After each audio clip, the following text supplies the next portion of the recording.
ये मैं आया चे, हुरूफ़े तहज्जी का मैं हूँ चे।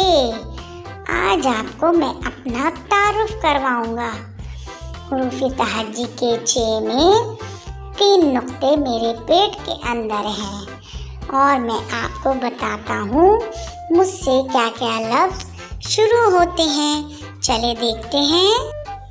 ये रही चिड़िया जो चे से शुरू होती है। चौकोर जो चे से आता है। चे से चावल, मज़ेदार चावल। चे से चील जो चे से शुरू होती है। चे से चम्मच जिससे हम खाना खाते हैं। चे से चूल्हा जिस पे अम्मी खाना बनाती हैं। चे से चाँद जो रात को आसमान पे बहुत खूबसूरत लगता है। चे से चचा जान। बच्चों, आपको ये वीडियो अच्छी लगी हो तो प्लीज़ सब्सक्राइब करें, लाइक करें, शेयर करें।